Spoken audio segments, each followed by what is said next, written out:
What's going on, you guys? Frost here, and I'm back with another video. In today's video, I'll be remaking a Vi guide because some things have updated, and yeah, it's been a while, pretty much. So yeah, let's get right into it. This is the rune page I use on Vi. I go for flat attack damage in the reds and in the quints. I go for scaling armor in seals, and I go for scaling magic resistant glyphs. The reason I have this set up is because Vi scales really well with attack damage, so if you have a lot of attack damage early on, that's gonna like increase your damage the most. Another option, it's optional if you want, and if you prefer it, I guess you could replace the quints with the attack speed quints as well. It makes the combos she does a little easier with timing, like timing wise mostly, and it also increases your jungle clear slightly early game, but I prefer the extra burst damage when ganking mostly. That's why I really go for the attack damage. I go for scaling armor because you don't need flat armor or anything like that to clear early on. So you might as well pick something that's going to help you out more mid to late game. And then, for that same reason, I have the scaling magic resist as well. You don't need anything cooldown reduction in here, because with the build you're going for on Vi, you'll already have a lot of cooldown reduction in that. So there's really no point in building more CDR. So might as well get more magic resist to be tankier. Then, the mastery page for Vi is this one. I go for 12, 18. In the ferocity tree I pick up attack speed. This little bit of extra attack speed is going to make it, like, I find that it's perfect amount of attack speed for me to actually get early game to be able to do my combo quickly on somebody. So I don't need to pick up extra attack speed in my runes. I just feel like this does it for me. Then I take fresh blood for more burst damage when you're like queuing somebody in like a lane. And then Thunderlords will help with that as well later on. Then natural talent, just early base stats, and then this for a little bit of sustain. Just 1 point here, 4 points there. And then you pick up the double-edged sword for just overall increased damage. This helps you with pretty much everything in the game, well, from jungle clearing to just ganking and all that, so that's why you pick that up. Then savagery increases your jungle clear. And then the assassin, just a bit of damage increase when you're trying to 1v1 people. It could be like you're invading the enemy jungler or anything, or you find someone to catch. Then this is gonna really help out a lot in just bursting somebody. Then Merciless will also be just a damage increase, 40%, like below 40% HP you get like a nice damage increase, which can help you a lot in bursting squishy targets, especially on Vi. If you were to land like your Q and then auto attack ER somebody, then you're most likely gonna be able to one-shot them with like your ultimate. That's gonna be so much damage to like a squishy target, so all the little bit of extra damages you can pick up here are really gonna help you out. And Greenfather's Gift, just for a little bit of extra clear speed mostly, but also, it could also give you like a lot of extra burst damage as well if you were to hit somebody out of a brush, and this is off cooldown. Now I prefer to go for intelligence in this point, because I prefer to have the extra CDR. Because, well, you really want Vi ult to be up as much as possible, because it's really what's gonna give you a lot of kills, and what's gonna give you a lot of pressure as well. So the more your the lower your cooldowns are, basically, the better you'll perform. So that's why I really like to go for this intelligence instead of the precision one. So, I mean, if you want a little bit of extra damage, I guess you could go for this, but I would much prefer to have the extra CDR, so that's why I go for that. And then I pick up Thunderlords on Vi. Now, these days, I think that this is the best keystone to go for on Vi. In my opinion, it is. I've seen some other Vi's use this one as well over any other keystone, really. Because the burst damage this item, this keystone offers you, like early game especially, for example, with the Q auto attack E combo, it's really gonna land you a lot of kills. So that's why I tend to go for Thunderlords. That extra burst damage is really good in just one-shotting people. If you're not going for Thunderlords, I would recommend you to go for Fervor of Battle instead. Either one of those two, but I personally prefer Thunderlords. Alright, then over to the item build. This is the item build. The builds for me is right there, so I'm kinda looking that way a little bit. Since they removed the item sets out of the client, I am using a site called lol.item-set.com, which is pretty much just this site, and then you can set up the layout there. So that's what I'm doing. By the way, I did read in some like PvE notes that they're bringing back item sets to the client, so that should hopefully be here next patch, maybe a little bit later. But it's looking pretty good, and they are returning them. So for you guys that like to use the item set, this is great. I mostly only use the item set to show you guys the build, but yeah, just an FYI, you know. All right. Anyway, starting items on Vi are a Hunter's Machete with a refillable potion. That's just average start. Like Vi relies a lot of auto attack, so Hunter's Machete is gonna give you the overall best damage increase. That's why you go for it pretty much. Like going for the talisman is not that smart on Vi in my opinion. Then refillable potion is more than enough sustain for you to last. After that, your initial clear is just gonna be, depending on how much gold you back with, you can back with like a double longsword, you can back and buy like your blue smite or red smite with a longsword or with boots. Like there's many options, it highly depends on your gold, but your core build you're going to go for as fast as possible is blue smite warrior or red smite, depending on the enemy team. You want to decide going blue or red, depends on the enemy team by, you can judge it by are they squishy or are they tanky. If the enemy team has quite a bit of tanky champions, then it's better to go for red smite. But if they have a lot of squishier champions, then it's better to go for blue smite, because it's gonna make your like burst damage more effective. So let's say the enemy team has like a bunch of squishies and maybe like a bruiser type jungler, then it's better to go for blue smite, because you're easily gonna be able to one-shot anybody. But if they have like, let's say, a tanky top laner, a tanky jungler, and then like a fucking tanky mid laner as well, but mainly the tanky top and jungler matter a lot. A tanky support like Nautilus or Alistar also will help a lot, and then red smite would become way, way better. So you guys can kind of see how that works, right? So that's blue smite against more squishy people, and then red smite against more tanky teams. You gotta judge it on the game. Pretty much it. Now, for boots, there are two options. There are either Ninja Tabai or Mercs. Most games on Vi, I will get Ninja Tabais because they're just simply the best tank boots you can get. They block so much damage that it's actually stupid. And I'm honestly still kind of expecting them to get nerfed, but it still hasn't happened yet, so I don't know. But against heavy CC comps, Mercs are still better. But in most games, if they have like maybe one CC champion or anything, like 1 to 2 CC champions, I'd still go for the Ninja Tabai. Because with Vi, you're also going to build quite tanky, so if they land a lot of heavy CC on you instead of your carries, that's also pretty decent. But it just depends on the game. Again, those two items depend on the game heavily. And then, of course, your main damage item is going to be Triforce. I used to build a Blade of the Rune King Black Cleaver combo, but since that didn't, like, it got kind of nerfed for Vi mainly. Like, it isn't as good as it used to be on Vi. So now I switched to Triforce. I prefer Triforce at this moment in time. It's going to give you a lot of burst damage. It's going to give you CDR, all that. Like the changes they made to everything, it's just Triforce is their best choice. It is a massive damage item. It provides with a lot of attack speed, CDR, damage, burst, mobility from Fates. It's not much better of an item you can get on Vi. It's very valuable on Vi. Now after you finish that core build, there are optional items to finish off your build. I'm gonna go in order, so I'm gonna start at Blade and end at Adaptive Helmet. So that's so you guys know. So starting off, Blade. When do you wanna pick up Blade? You can pick up Blade after the Triforce, potentially, depending if you're fed or not, and also depending on your enemy team, of course. Where you wanna pick up Blade is against high health opponents. So let's say Dr. Mundo top lane, maybe Tahm Kench top lane, Nunu jungle. All the champions that just like to stack health, Cho'Gath for example, there's a lot of champions that like to stack health. So in those situations, Blade is a very good item. It can be picked up after your Triforce, but it doesn't have to be picked up after your Triforce.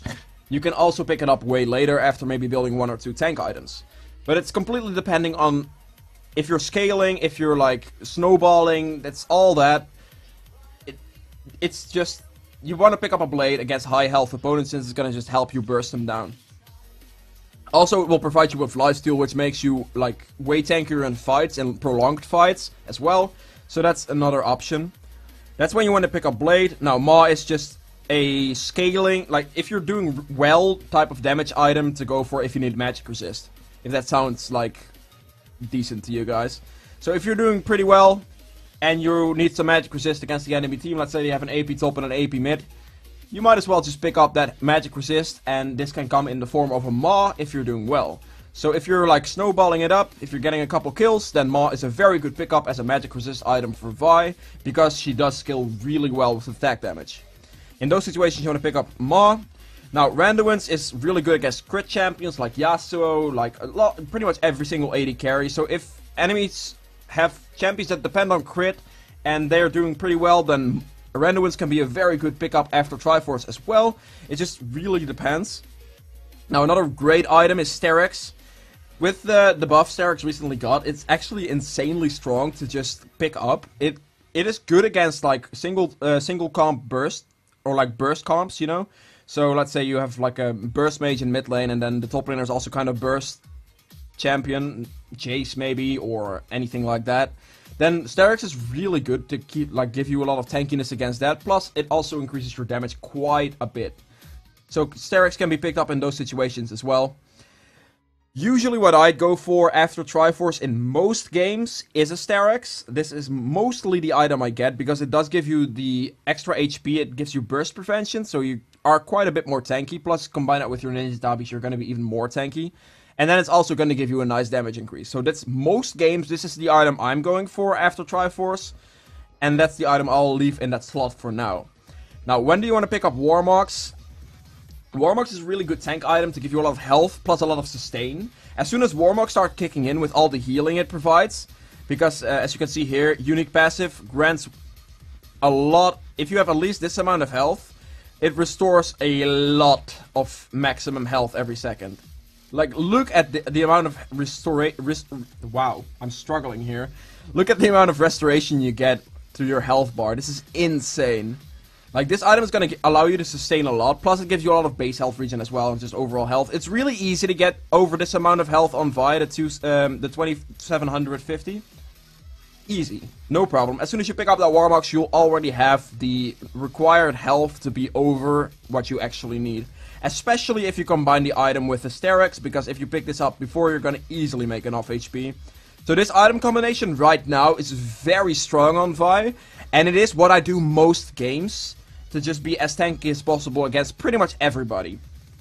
So this is what my usual Vi build will look like.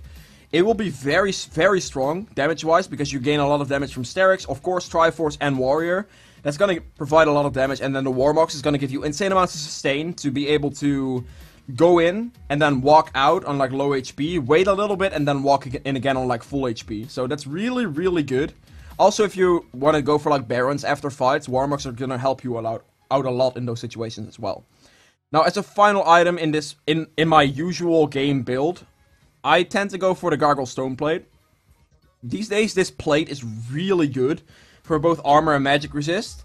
So it's most likely the item I'm picking up if I just need magic resist in your average game, not a game you're snowballing, not a game where, for example, you're against Cassio, where Adaptive Helmet would be better. But just in your average game, Stoneplate is really good on Vi, because you tend to dive into the enemy team a lot.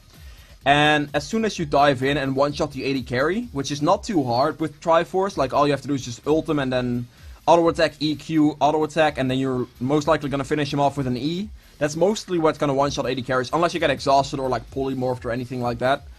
But and then after you just one-shot that target, you pop the Stone Plate and just walk out of the fight, let Warmox sustain you back up, and then go back into the fight. So that's what I really like on Vi right now, and that's what I would recommend you to go with if you're starting with Vi. But you could also not get the Stone Plate and get like a Blade, for example, for damage purposes against, like, as I mentioned earlier, high health teams. Now, another great magic resist item in that slot would be the Adaptive Helmet against champions that do a lot of consistent damage with specific spells. So you gotta really think about Aurelian's Soul with the stars that float around him. I'm not sure what they're called. With like Cassio's E, with like Karthus Q, all that kind of stuff. Adaptive Helmet is a really good defensive item against those types of champions. So in those situations, I would pick this up just to be like really tanky against those champions. Now, another great magic resist item could be the Spirit Visage. If you need to get like tanky magic resist type of item that provides you with like more sustain, this is a good item combination if you're using it with Blade. So let's say you went for like the Blade build like this, for example, maybe a setup like this or like this. Then Spirit Visage is a really good combination with Blade, because Blade provides lifesteal, and then Spirit Visage is going to increase that lifesteal. So this would be a magic resist item you could pick up if you went for a Blade somewhere along the line. But yeah, that's pretty much the Vi build. I explained it as best I could. If you have any questions about it, honestly, just ask them in the comments below. I'll try to help you out as much as possible. And yeah, let's get right into the gameplay now. Alright, welcome to the gameplay section of this guide. This is a game I played yesterday. I played this game against a Lee Sin. Let's speed up the early game a tiny bit. Lee Sin is one of the harder matchups for Vi, especially like the first few levels, since you can't really fight back until you hit at least level 3. So if Lee Sin makes use of that and invades you, then you could potentially be in some problems, but most likely you're going to be fine. Vi has a lot of kill pressure on Lee Sin as well in return as soon as you hit level 3, because if you hit a max charge Q on the Lee Sin and then auto attack E him, combine it with your Thunderlord's damage, you're most likely gonna just shred him for like 90% of his HP bar at least, maybe one-shot him even. It can do a lot of damage to Lee Sin, so if you surprise him with that, you have a really good chance of winning. Alright, I like the skin on Vi. The recall animation is, I think it's really good. So I just try to, I usually spam it in the early game, and that's when I'm waiting for buff camps and all that. That's what I'm doing pretty much here right now. But yeah, I'm starting blue buff. I'm gonna clear from up to down. This is gonna prevent Lee Sin, like, it's most common that Lee Sins will go from blue buff to maybe wolf camp, or maybe a gromp in between, and they'll go to the red, and then maybe invade your top side, potentially. If they do it like that, it's very uncommon that they actually go for blue into like your red buff or anything like that. So this is a safer way to go, especially early game. But Lee Sin could still invade you. Like, it is never a sure thing, if you know what I mean. But it's a bit safer. Also, starting with blue on Vi and having your red buff for longer when ganking is very beneficial as well. So that's also a big thing when starting top lane is good. But most of the time, starting top side of the map is your best shout, unless you are on the other side of the map, and then you of course need a blue buff on a certain champion. But Vi doesn't necessarily need that too much. Here we're just clearing. The main thing you want to remember when clearing on Vi is that you use your E as auto attack resets. That will just increase your damage slightly, and it's very beneficial to do it. Right here, I just ward over to check if it's still up, and then I just go and do a Wraith Camp. Now apparently this game, I can remember this. I was very surprised when it happened, but Lee Sin saw that I was doing my Wraith Camp here, apparently, and then he went to wait for my red buff. I didn't expect him to do this. I honestly thought he'd just, like, clear up, because that's, well, the best way to go, generally. But this guy literally just got me with this one. So, he surprises me here, attacks me, and I mean, I'm not surviving this. Lee Sin flashed, which is fine, but nothing I can do there. I got really surprised on that one. Now, he does leave my red up, which is good for me. Damn, sorry. He does leave my red up, which is very good for me, so I still can get that red buff. But he does go for the kill pressure on mid lane right here, which is unfortunate, but yeah. In his position, I would have done the same thing. I would have gone for the kill in mid lane instead of picking up my red as well, but yeah, it's what he did, and I still get my red buff, so I can live with that. Alright, let me go back to myself here. Now, it's pretty simple. You just keep on clearing for a little bit. Dying there puts me a little bit behind. I had enough for a longsword on the back there, which is, like, it's fine. As long as you, like, can back with at least the longsword, then it's reasonable. Now here, I just keep clearing for a little bit, because after something like that happens, you just gotta keep clearing your jungle camps. That's the best thing you can do. Like, every situation, if you fall behind, just keep clearing your camps. Now, it doesn't matter that he, like, got a double kill like that, because I still have kill pressure on him right now. If he were to show up and I get a fully charged Q onto him, he will die. Like, I will have that much kill pressure on Lee Sin. I pick up a blue smite here. Their team is quite squishy, as you can see. They have Zyra, Ezreal, Jace, Lee Sin, and Renekton, so they're not really going for really tanky champions. There's not really a Tahm Kench to be seen, or a Mundo to be seen, so blue smite in this case is the way to go. So that's what I went for. Now the main thing here is just to keep clearing for a bit. Again, when clearing, remember, always auto attack, then E to use it as a reset. And yeah, just simple clearing. Always clear the small camps, the small ones in the camp first.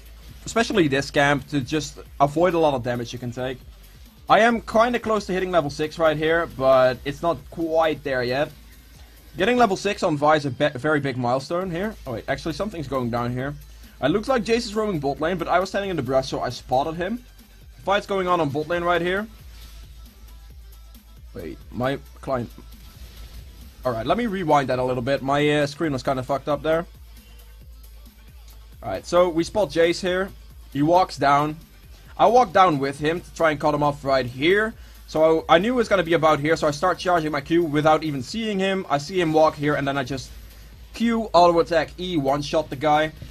Now here, Lee Sin provides me for level 6, and then I can use my ultimate to kill Zyra with it, and then we also kill Ezreal. So there's a really good counter gank for me pretty much there.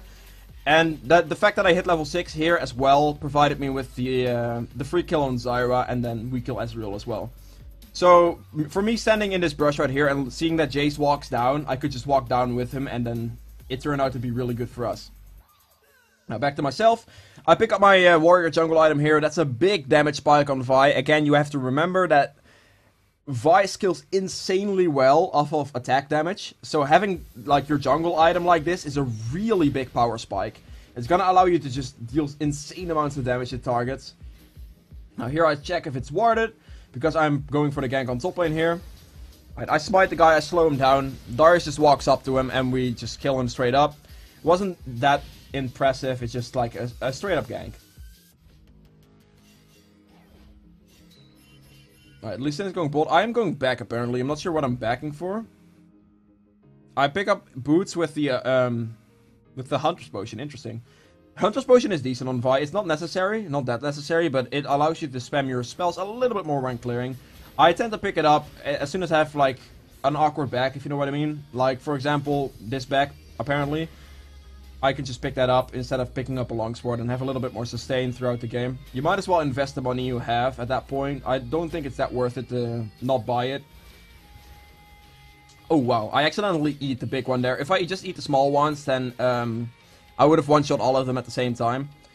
That's like really nice. Alright, another thing to talk about actually, as you might notice in the left, the bottom left corner here. I'm not sure if you guys can actually see it or if my face in front of it. No, we're in a good spot here. I max E-second on Vi. Like these days, it increases your overall jungle clear speed a little bit because you have more AoE damage, which is overall good again. Wait, let me just rewind this a little bit because this perfectly shows you the amount of burst damage Vi can do. Wait, come on, man. Rewind. Alright, right here. Look at this. I see Lee Sin. I simply just charge up my Q. Wait till it's charged up. Then I go into Lee Sin with it. Then I auto attack him, I E him, I burst him for a lot of damage. Now, the mistake I made right there was going for another auto attack. I should have gone with the instant ultimate. If I just ulted him straight off the bat, I would have been able to just ult, boom, drop it, and he would have died. That's the mistake I made there. And you guys shouldn't hang on to your ultimate too much in those situations. Especially if you're against like a Lee Sin that can kick you away. But, yeah.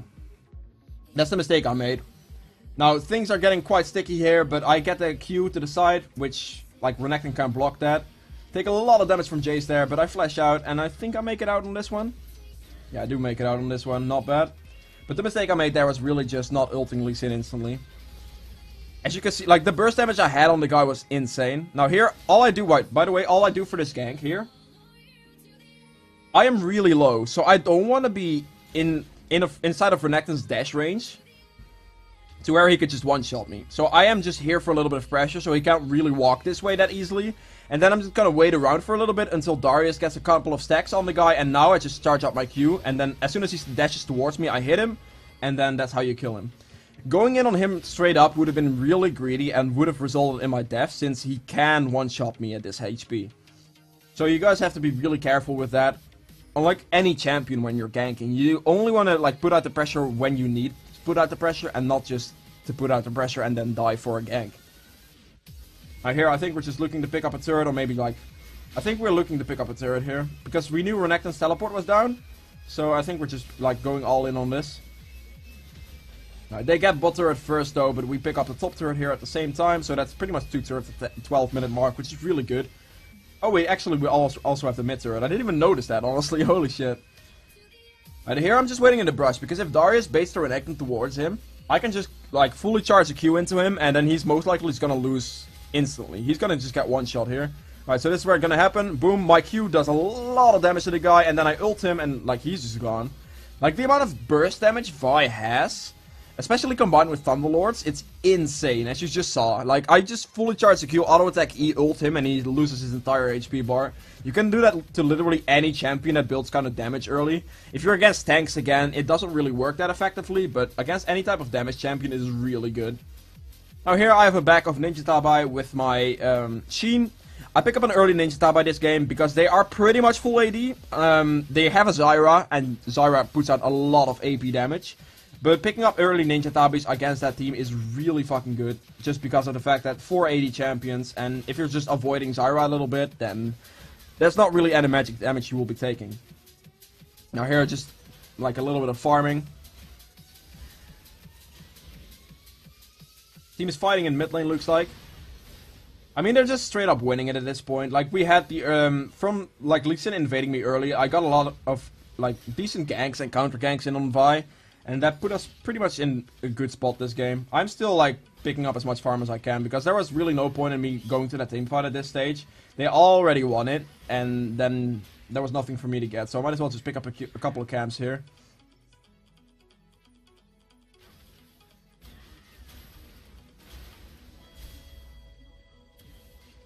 Now, I should be getting... Actually, I'm still quite a while off my Triforce. Charge up my Q here, hit the small ones, and just use it for mobility over. I think I pick up this red buff, yeah, I do. Alright, going for the gank on mid lane right now. This is... Alright, I have my ultimate and everything. Look at the amount of burst damage you're able to put on Vi. I just ult him, auto attack. Alright, didn't really work out with the last auto attack on that one. Something dodgy went on there, actually. Like, I didn't even land the Q on the Renekton there, and I still, like, nearly just straight up killed him there with my ult and everything. Didn't really work out for me, as I thought it was just gonna be me queuing into the Renekton in this case, and then just one-shotting him, but I guess that wasn't the case in this situation. Alright, I pick up a Phage here. That's most like most of the time, I go for Sheen first into a Phage on the Triforce parts on Vi, because the Sheen's gonna provide you with the burst damage, and then Phage is gonna increase your HP and just overall damage a little bit more. I pick up a Scuttle here. Looks like fights going on in mid lane. I'm here to maybe back up my Darius if they were like to go in. Do they go in? Jace walks up. Look at that burst damage, man. Look at that shit. That is so balanced, right? Right, kill him. Get kinda low. But they, like, we pretty much killed them. It's a 2-for-1 there. It's not too bad. But you can see, like, a fully charged Q, auto-attack E into, like, a Jace was, like, a good 75% of his HP bar. And that's why you really want to go for Thunderlords and all of that, just to have that burst damage. I should be getting close to picking up a Triforce here. I just need about 700 gold more with that. Yeah, I think about 700 gold. Another thing with Sheen and Triforce on Vi is that you can use your, like, your E's to get massive damage hits on the turrets. Because it does work with Sheen, and then it's gonna deal about 400 damage per hit on the turret, for example. Here he's just into S-roll and he dies, dude. Like, it was Q auto attack, it didn't even get my E off. That flat just did enough damage to get that completely delete him. Right, here I kill Renekton, but I die for it. As you can see again, let me just rewind that. Like, burst damage wise, Vi is just really fucking good if you use it correctly. But all these little combos matter. Here, just... he just died before I could even do the second auto attack, actually. Now here against Renekton, this is like where like slight burst mechanics come in, if you know what I mean. So here, this is gonna proc that with the auto attack Q. So I ult and then instantly, wait, again, just I'll rewind it a little bit and put it even slower. I just want you guys to see like how the combo works. Now here you go in on the S roll. I didn't get anything to do there, but what I was gonna do was Q auto, like let my auto attack animation go and then E instantly after the animation is finished. Now right here, again, it's a little bit slower. Now here, I have to ult, or I'm just gonna die, because Renekton can just auto-attack me then and I die. So I ult him, I charge up my Q a little bit to keep the CC on him, and then I auto-attack E the guy to be, like, to get as much damage out as fast as possible, whilst he is CC'd. Another thing I could have done was use another auto-attack before I Q him. That would have been possible, but since Jace was also hitting me, I just had to do as much damage as fast as possible, so that's why I really just wanted to go with the Q instead. But that's really what I did there, and that's pretty much how, like, bursting works on Vi. There's a lot of those slight combos that you just have to remember. Always try to weave in auto attacks where you can. Right here, I think like Caitlyn just cleans up at this point. Just like speed up until I'm back alive. I pick up a Triforce here. I'm honestly thinking that this is a 20-minute game. Right now, looking at it, I just go and keep clearing a little bit. It looks like we're looking to pick up Herald here. Herald is a really great objective, by the way, now. So if you're like... anyone can solo it as well, by the way. I made a video on that. Red Mercy made a video on that after I told him. So it's really a great objective to solo, and it's gonna give you a lot of pressure on like turrets. So picking this up pretty much every game is kind of essential, and you kind of always have to remember to do it. Now here I just look towards top lane, because Renekton is pretty much a free kill. He's overextending quite heavily. And if he's not a free kill, then we're still gonna get the turret here anyway. I just ult him, and he's just dead. There's not much you can do about at this point. At this point the game is won, but this is pretty much a perfect example of even if you fall behind the early game, like playing it well and then counter ganking and just invading. Like if the enemy isn't a tank jungler or like a tanky jungler, invading him on Vi is really easy because you're most likely just gonna one-shot them, especially if you surprise them. Now this Rift Herald just one-shots the turret. Hey, let's go. Now, at this point it's just one. Like I mean we just win the fight here. Yeah, this is pretty much the game. But this is a pretty good game to show you how Vi works and how you should be playing it. Didn't get too far into the item build though, but you guys know how the item build works, so that should be fine. Just fast forward a little bit. Now, I deal so much damage to that Renekton when my W procs on him, it's actually insane. Just looking to pressure the mid turret here. I'm pretty sure they're gonna surrender in like 10 seconds. Pick up the inhibitor as well. And I don't think this game's lasting too much long. Yeah, there we go. That's the game. I figured something like this was gonna happen, judging from how this game was going. But yeah, that's pretty much how you play Vi. If you have any questions, make sure to ask them in the comments below. I will do my best to help you out with any questions you might have. If you enjoyed the video, please remember to hit the thumbs up and also subscribe for more. See you guys in the next video. Bye!